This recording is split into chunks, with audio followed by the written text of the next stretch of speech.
Con energía y costo de logística, sobre todo por precios.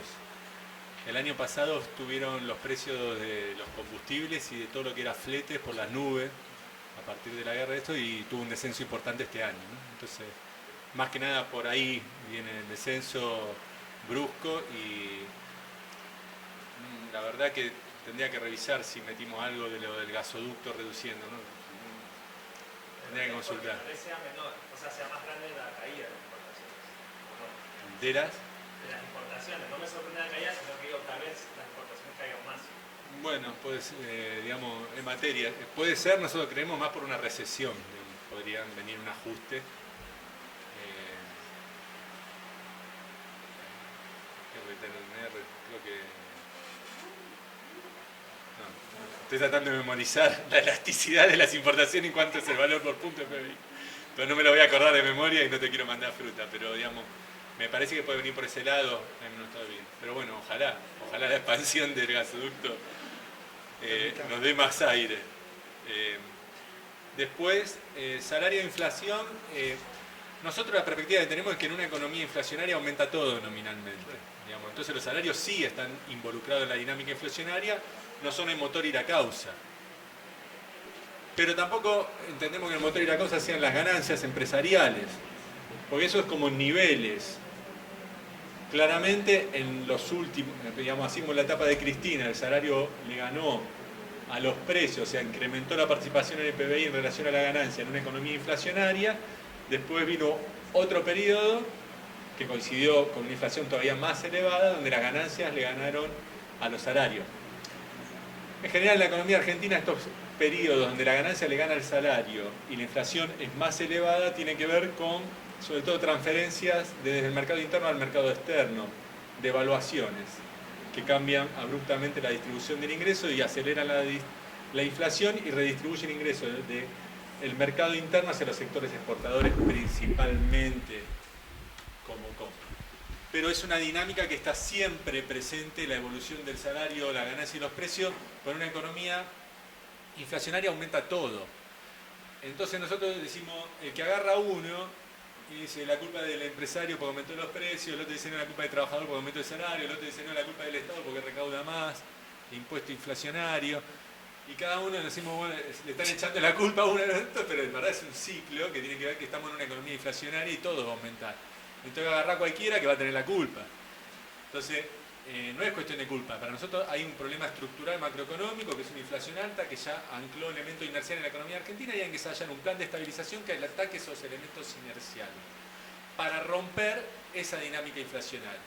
Y a partir de una estabilidad relativa de precios, en todo caso se podrán ensayar políticas para cambiar precios relativos y mejorar la distribución del ingreso, que lo vemos muy difícil con los niveles actuales de inflación. Nosotros decimos que cuando ya hay procesos de alta inflación, es muy difícil que sean acompañados de mejoras relativamente estables en la distribución del ingreso. ¿Tá? Lo vemos bastante difícil.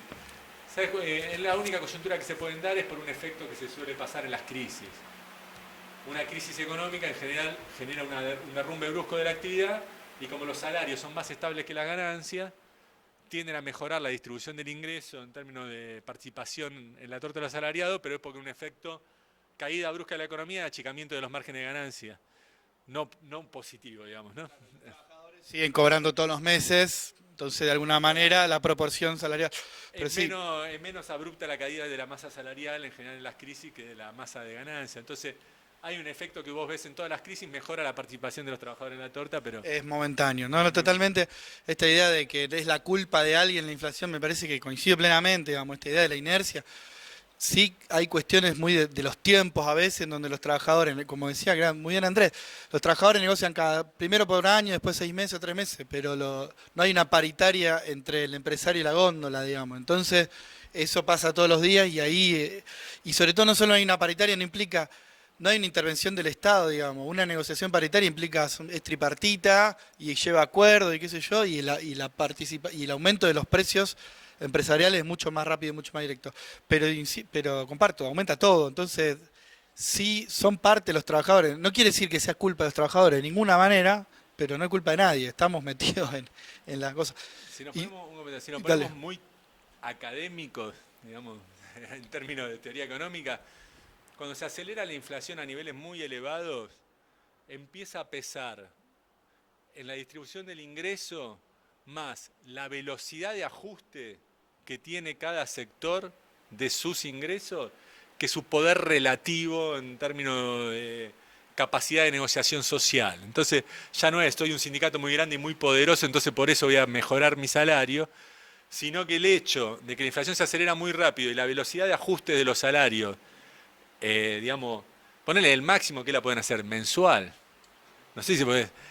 Incluso ahí los otros tienen diaria la paritaria. Entonces la velocidad del ajuste de los precios en relación al salario en contextos de alta inflación, para mí limita mucho la capacidad de la paritaria como herramienta de recuperación del poder adquisitivo de los Y le salarios. sumo a eso, comparto y le sumo a eso el problema de los sectores populares y de los trabajadores por cuenta propia, de los trabajadores monotributistas o en general de servicios. Docentes particulares, profesores de gimnasia, peluqueros, personas que negocian cara a cara, que no tienen un sindicato, que no tienen la posibilidad de negociar una paritaria, y trabajadoras de casas particulares, que en general son mujeres, digo, pero trabajadores en general de la economía popular, no tienen la posibilidad de aumentar sus ingresos, cobrar una clase particular al 100% anual o un aumento al ritmo que lo tienen los sindicatos más organizados. Entonces, además, digamos, como corolario o como sumatoria de esto, la sensación es que esos sectores populares, en este ritmo, en este nivel de inflación tan alta, tienen las de perder o no tienen la posibilidad, sobre todo por la cuestión de la velocidad de ajustar. Yo en eso... A ver, Porque... No, peleémonos un poco. No, sí, no, pero le digo, pues es una dinámica, nosotros trabajamos mucho con la economía popular. El vendedor de tortillas te puede meter el precio todos los días, tiene paritaria. El plomero, el gasista. Nosotros lo vemos eso muy ligado al contexto de actividad económica, al nivel de empleo y de ingreso general de la economía. Pero en contextos donde la economía todavía se mantiene a un nivel alto de ingresos y actividad, no sé si es tan así que el sector informal tiene menos capacidad de negociación que el formal, porque los chabones, justamente por no tener paritaria de acuerdo, pueden aumentar. El plomero vos le preguntás y todos los días te pueden aumentar los precios, ¿viste? Como no estaría tan seguro de eso. Está bien, bueno, por ahí estaba pensando en otro sector, estaba pensando en esto de Pero clase, habría pero que bueno, ver, más. porque hay un deterioro muy importante del ingreso del sector informal, estadístico, que habría que verlo porque hay una problemática muy grande de la forma que se mide, que tiene que ver con sectores informales que pasan a la formalidad, entonces cambia la composición de la medición del salario, en general son los sectores mejor pagos del informal, el que pasan a la formalidad, entonces en momentos donde por ahí crece un poco más el empleo formal que el informal, hay como un efecto donde quedan como retrasados los salarios relativos del sector informal. Hay un par de problemáticas en la forma en que se mide, digamos, que me parece. Lo dejo abierto a la duda, no con seguridad, lo dejo como una duda abierta a pensar y a analizar. Te quedan un par más del perspectiva frente Sí. perspectiva de futuro para frente externo. Dale. Sí, mira, la perspectiva nosotros hacia adelante la vemos que tiene que ver con la dinámica de, básicamente, vaca muerta y algún rubro más, versus los niveles de endeudamiento heredados del macrismo. Y renegociados por este gobierno, que la renegociación fue patearlos para adelante. Digamos, no hubo ninguna baja estructural del nivel de deuda, sino que se lograron unos años de respiro, 6 años. O sea, ya los últimos dos últimos años del próximo gobierno ya están comprometidos nuevamente por los vencimientos de deuda. No traje el esquema de vencimiento acá, pero lo tengo más o menos en la memoria, en la cabeza, que ya empiezan a pesar.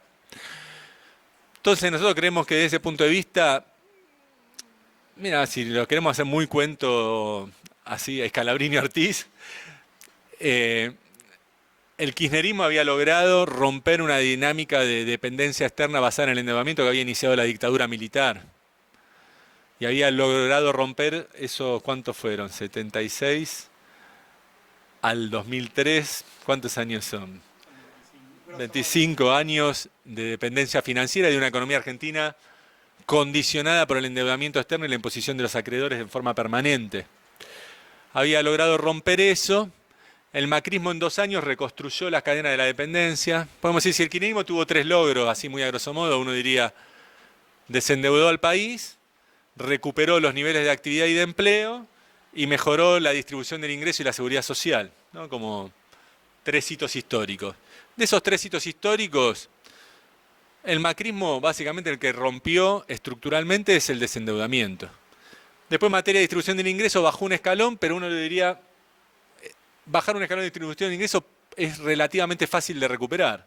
Si se logra cierta estabilidad de precio, digamos, 2 o 3 años de crecimiento, podés recuperar ese escalón perdido. Pero lo que te lo va a impedir justamente es que te dejas el condicionamiento externo a partir del endeudamiento. Y yo creo que a grosso modo nos endeudaron básicamente en un nivel general, obviamente no para que paguemos esa deuda, sino para seguir endeudados eternamente con renegociaciones de la deuda, condicionarnos, y entonces todos los frutos de Vaca Muerta y los nuevos recursos hidrocarburíferos que se cubrieron en Argentina, en vez de financiar el desarrollo del país, van a financiar en los próximos años las permanentes renegociaciones de la deuda externa.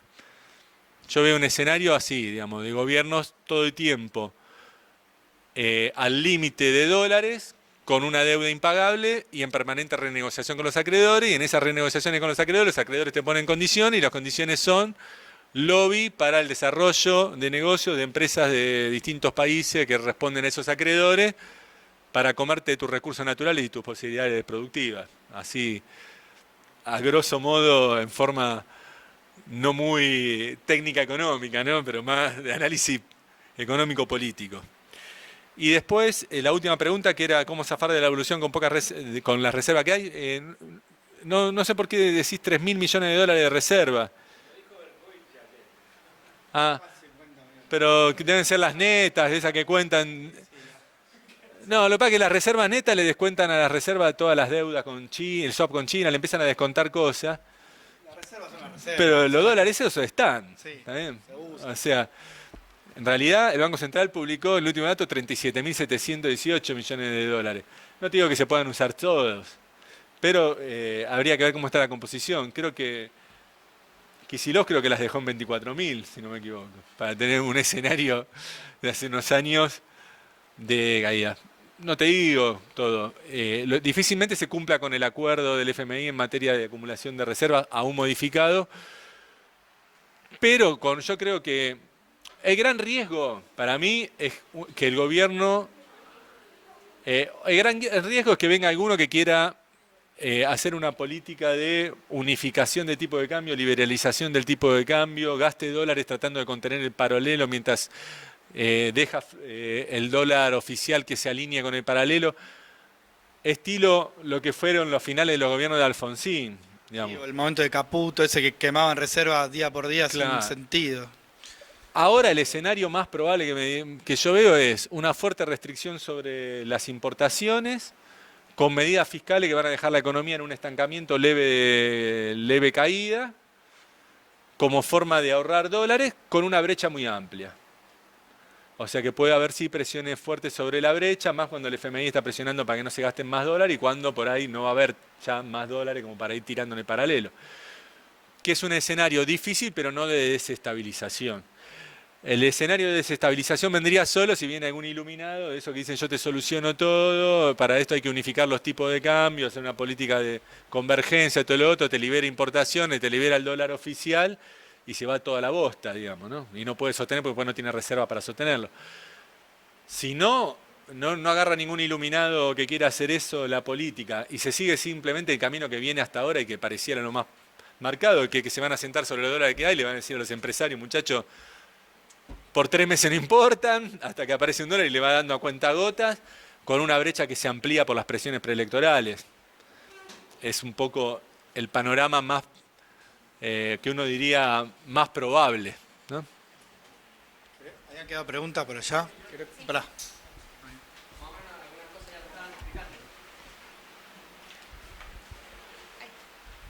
Buenas. Sí, mi pregunta era si en este contexto está, o sea, con el tema del déficit, digamos, interno y un déficit externo, si estábamos ya en una situación puerta de una estanflación, digamos, si podemos llegar a una situación de esas. Y bueno, consultarte a ver cuáles serían los instrumentos que tiene este gobierno o el próximo para poder romper esa inercia en los precios.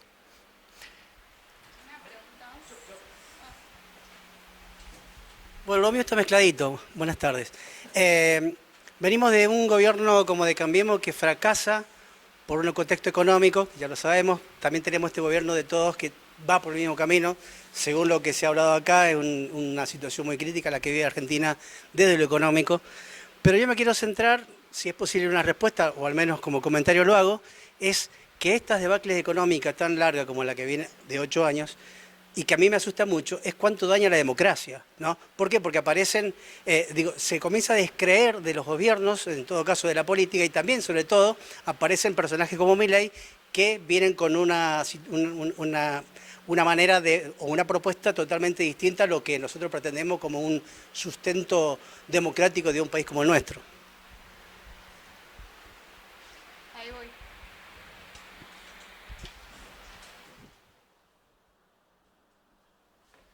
Sí, para Andrés. Hace unos meses ustedes, no sé si hace unos meses o un año, plantearon ese plan de estabilización que tenías ahí entre las filminas. ¿Es posible algo de eso de acá a lo que queda de este gobierno? Digamos, ¿podría ser posible la implementación de ese tipo de plan de estabilización? Vamos.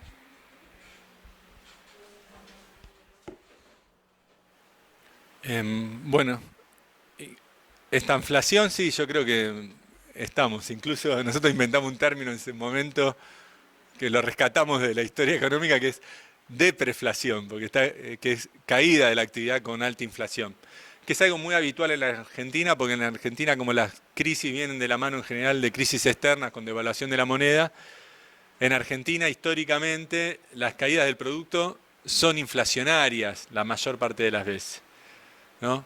Al contrario de lo que dice la teoría de los países centrales, con la famosa curva de Phillips y esa disyuntiva entre inflación y crecimiento, nunca se cumplió para la economía argentina, porque la economía argentina, como muchas economías periféricas, las crisis son externas y son acompañadas de desvalorizaciones de la moneda que impulsan la inflación. Entonces, es lo habitual y es un escenario en el que estamos entrando, claramente. Después, obviamente, cuando se deterioran las condiciones económicas y uno vota a uno vota al otro, y el programa económico tiene escasos márgenes de maniobra, porque hay una economía que está al límite de dólares y condicionada por acreedores externos y tiene pocos márgenes para ensayar políticas, se pierde valor la democracia, ¿no? Porque uno dice vota a uno, vota al otro, es lo mismo. Entonces nace el descreimiento en los partidos políticos, en la capacidad transformadora de la política. Eso se está viendo, al menos yo lo veo a nivel sociedad civil, en el territorio, diría uno, en el barrio, no sé, en la zona donde uno se mueve, avanza, ¿no? Estamos en una etapa más de despolitización, si quieren, de la sociedad, pese a que todavía se mantiene nivel de politización muy alto, digamos, la grieta, los conflictos. Uno ve al menos lo que es jóvenes, digamos, están como lo compara con 10 años atrás y hay un nivel de pérdida de confianza en la política partidaria, sobre todo, ¿no? Incluso eso se ve. Son las tres banderas históricas del movimiento nacional: independencia económica, soberanía política y justicia social, ¿no? Si vos no tenés independencia económica porque estás al límite de las reservas y condicionado por un acreedor externo, no tenés autonomía para el desarrollo de las políticas, y si no tenés autonomía para el desarrollo de las políticas, difícilmente vas a mejorar la cuestión social, ¿no? Entonces, la construcción de todo proyecto político popular tiene que tener como una de sus líneas como crear los márgenes de independencia económica que le permitan tener autonomía política. Si no, es muy difícil, digamos. Entonces, la construcción de la dependencia económica que generó el macrismo, que yo creo que es una construcción intencional, porque las oligarquías locales históricamente la forma de consolidar un proyecto de país en ausencia de la capacidad política mayoritaria, digamos, es generar instrumentos de dependencia que reduzcan los márgenes de autonomía de la política local. Entonces, está bien, ellos ganaron y dijeron, la verdad que con la base social y política que dejó el kirchnerismo, mucho no podemos avanzar en un programa liberal, ¿no? Fue la visión del macrismo. Pero podemos construir una dependencia externa en vía de un endeudamiento insustentable que haga que después, si perdemos y gane otro, tampoco pueda avanzar. Porque la autonomía política que le dejamos es muy relativa, ¿no? Entonces, yo creo que es claramente intencional la tutela del FMI. Cuando uno ve que Sturzenegger, por ejemplo, había atado por propia voluntad el swap con China a mantener el acuerdo con el Fondo Monetario Internacional, que cuando el gobierno les fue a pedir que saquen esa cláusula, los chinos le dijeron, sí, cómo no, la sacamos porque la habían pedido ustedes, esa cláusula. Entonces vos ves que tu propio gobierno pide condicionar, por ejemplo, los préstamos chinos al cumplimiento del acuerdo con el FMI, está claro que hay una deliberada búsqueda de una dependencia financiera y una tutoría externa. ¿Para qué? Para que justamente si vuelve el populismo no tenga la autonomía suficiente para romper ese esquema de dependencia creado y los márgenes de política sean limitados. Entonces, no creo que haya sido que Caputo, el otro, ¿cómo se llama? El del JP Morgan que estaba ahí, Pratt Gay, Macri, Sturzenegger, no supieran que estaban tomando deuda y no sabían con qué pagarla. Yo me invitaron cuando fue el debate por el acuerdo con los fondos buitres en el Senado. Y fui a la Cámara del Senadores a hablar y le dije, hice todas las cuentas de los proyectos de inversión que tener para desarrollar las exportaciones, sustituir importación y cuánto tenían que rendir para que sea viable y rentable firmar ese acuerdo. Íbamos a pagar tantos miles de millones de dólares, tomar deuda por tanto, nos bajaba la tasa tanto, bueno, esto es viable si conseguimos proyectos de inversión que rindan tanto a tantos años, no sé cuánto. Y le pregunté, bueno, ¿cuáles son los proyectos de inversión que presentó el gobierno? No había ninguno. Entonces los chabones estaban empezando a tomar deuda y sabían que no había ninguna fórmula para pagarla. Entonces era tomar deuda hasta lo que diera. Le duró 2 años, le cortaron el chorro, se cayeron ellos, llamaron al FMI y ahora lo que hay es generar una estructura de dependencia que condiciona estructuralmente las decisiones de la Argentina. Bueno, dependencia financiera, ¿no? Y después está lo del plan de estabilización. Sí, me preguntaba a mí, yo creo que ahora no hay muchas chances de ensayar un programa como el que planteamos nosotros, que tiene un acuerdo social detrás, habla de un congelamiento, pero aún así lo lanzaría, porque vamos a hacer algo. claro. No, porque sí, romper la inercia inflacionaria es la prioridad número 1 de tiene que serla. Lo más probable es que no dure demasiado, pero si vos lográs 3 meses de relativa estabilidad de precio, seguido de que a los 3 meses siguientes no se te vaya a la mierda la cosa, llegaste mejor a las elecciones de lo que estás ahora. Doy un ejemplo catastrófico, el plan austral, digamos, lo lanzó Alfonsín, duró 2 años, después se fue a la bosta con una hiperinflación, porque vino una sequía justamente y no tenían cómo manejar el mercado cambiario, encima quisieron hacer una política medio de unificación cambiaria, digamos, porque se le iba al paralelo. Pero le fue bien relativamente las elecciones a Alfonsín después de largar el plan austral, porque inicialmente funcionó y lo lanzó en un contexto que tenía sindicatos en contra, empresarios en contra, militares en contra, medios en contra. Sí, ahí, claro. O sea, un gobierno ultra débil y lo logró lanzar. Yo lo veo muy difícil porque estamos, digamos, básicamente vos lanzás un plan de estabilidad con congelamiento de precio de 3 meses y te empiezan a correr el dólar paralelo fuerte en esos 3 meses y es difícil sostener y estamos con poco dólar y atajando el mercado cambiario en un contexto electoral donde muchos te van a jugar a torpedearte a propósito, digamos, para mermarte las chances electorales. Lo ideal es cuando un gobierno asume. O sea, ¿qué debería hacer el gobierno que viene, sea del signo que sea? Asume y al mes y medio, a los 3 meses, lanzó un plan de estabilidad, digamos, ¿no? Como condición. No, totalmente, porque los acuerdos sociales en un contexto en donde hay una oposición tan rapaz, tan brutal, digamos, son mucho más complejos porque van a correr por cualquiera de estos canales, digamos. Entonces, efectivamente, lograr un tipo de acuerdo. Digo, la inflación también se sostiene en que hay un conflicto que es inherente y que no se baja nunca. Digo, el conflicto distributivo sigue presente y en Argentina, digo, por suerte o por desgracia, el conflicto distributivo está y los sindicatos son fuertes y lo seguimos buscando. Y esos acuerdos, digamos, con una parte que nunca se va a poner de acuerdo, que, digamos, todo un sector empresarial ligado al mercado financiero, lo que sea, digamos, es mucho más complejo. Me parece que ahí tenemos un talón de Aquiles, sobre todo en este contexto. No sé cómo lo ves. Qué sé yo. Bueno, Sí, por eso. difícil, pero está bien, hay que intentarlo igual. Bueno, no sé, una preguntita más, si no, secretario. Chicos, muchas gracias. Bueno.